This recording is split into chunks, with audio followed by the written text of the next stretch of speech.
Which would you choose? Mobile devices and no internet? Or internet and no mobile devices?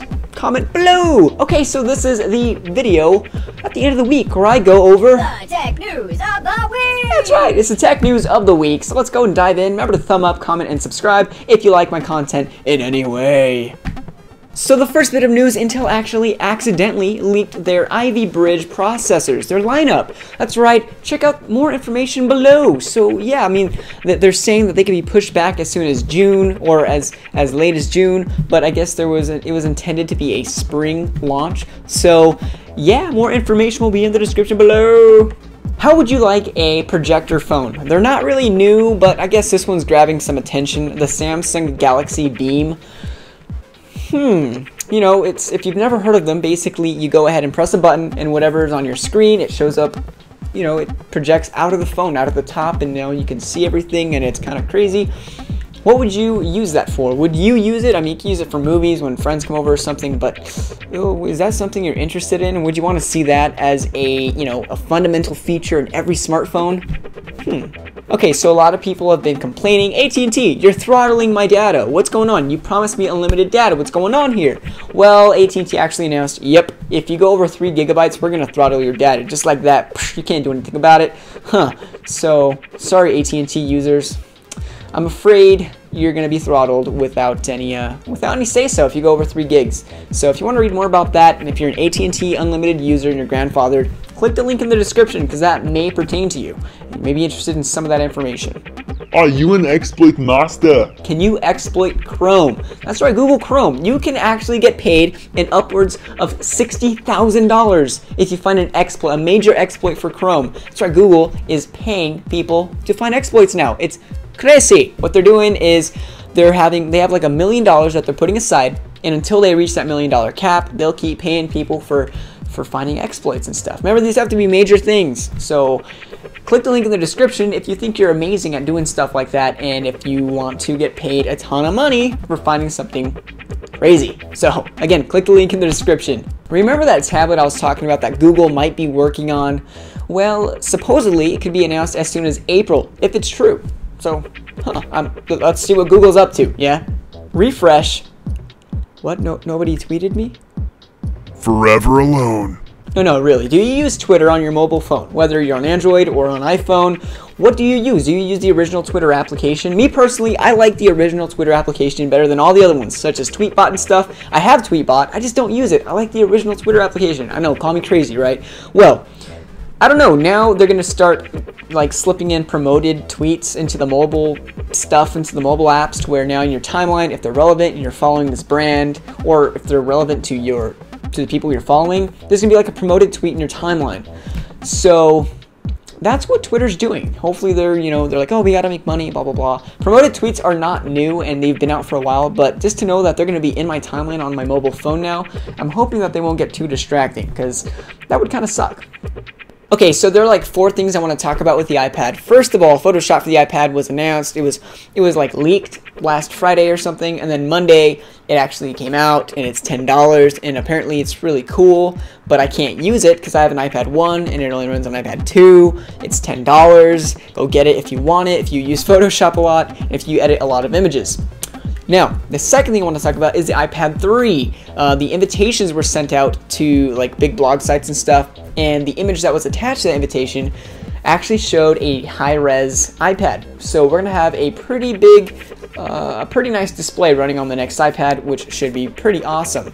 I'm hoping that the prices stay the same. Well, I probably won't buy one, but you know, I don't want the prices to change for all of you iPad 3 goers, if you're going to get iPad 3. The next thing I want to talk about with the iPad is Marvel.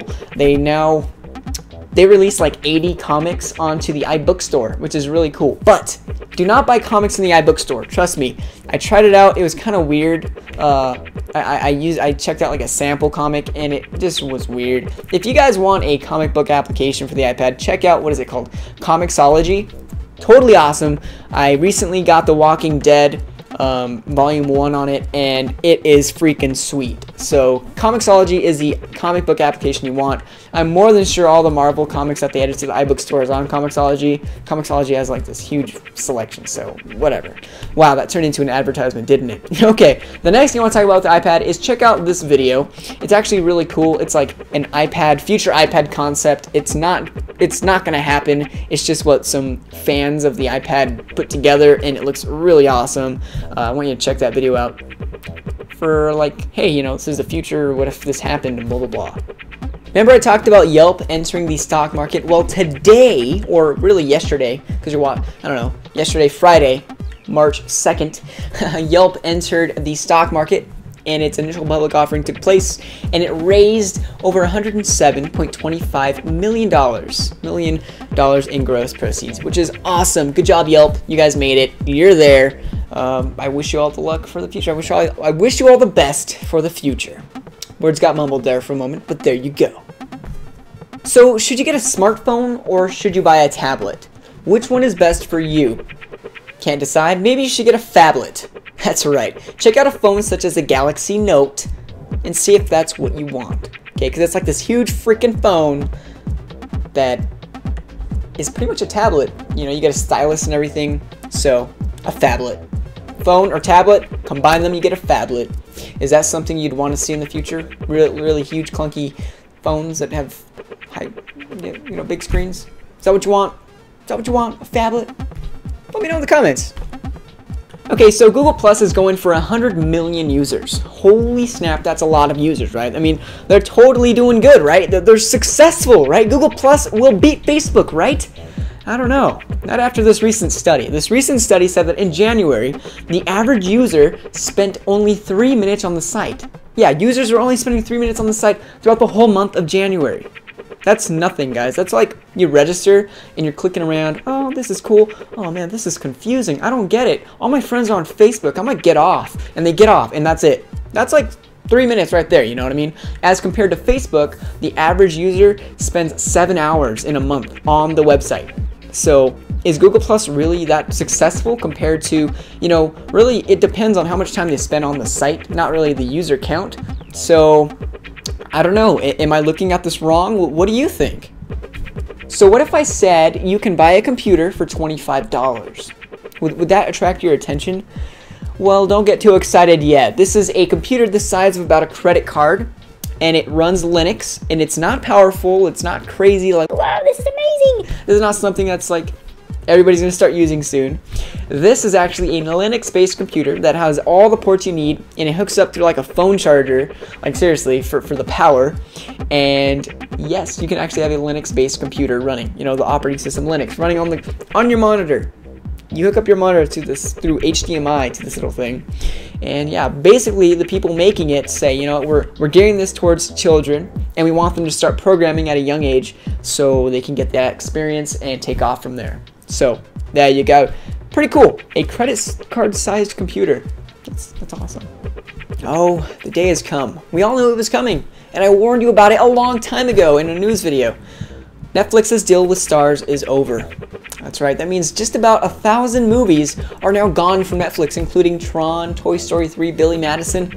A lot of good movies. Well, just thought I'd give you the heads up. They're all gone now.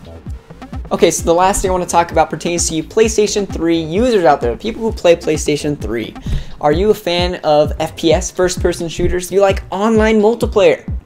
Well, Killzone 3 now has a multiplayer demo that you can totally download for free, because it's a demo, you know? You get the full multiplayer experience for a limited time until you reach the Sergeant rank. Once you reach Sergeant, you then have to pay $15 to unlock the full multiplayer, which is not a bad deal. I did it myself. I love the game. Totally awesome. So go check it out. Yeah, I always say that in my videos. Go check it out. But seriously, go check it out. It's awesome. Totally free. If you're a PlayStation 3 user and you have a PSN account and you play online, there's no reason why you shouldn't download it and at least try it. So there you go. That is the show. That is it. That's my tech news video for this week. Thank you so much for watching. You right there, you watching this, you're awesome. You're so awesome. Now I want to share a few things with you. First of all, you can follow me on Twitter. twitter.com/comphelp. You can follow me on Facebook. You can actually not follow me, but you can add me as a friend on Facebook. That's right. I accept all friend invites on Facebook. Facebook.com/comphelp. Let me see. Google plus.google.com. No. plus.to/comphelp. Yeah, almost said that wrong. Let me see. I don't know. All the show notes, all the links to the articles that I read this week are in the description below, so go check that out. There may even be some stuff that I didn't talk about. I don't know. I don't remember what I did. You know, if you guys don't know, I actually have my netbook right here hooked up, and this is what I look at before every take. Anyways, if you watch the time, you'll see that it took me about 30 minutes to make this video. Is this guy right here. Stop blocking the clock. Stop clock blocking. Anyway, so thank you so much for watching this video. Please thumbs up, comment, and subscribe if you like my content in any way. Stay tuned and watch next week. Come back next week to watch another tech news video. Get updated. Peace.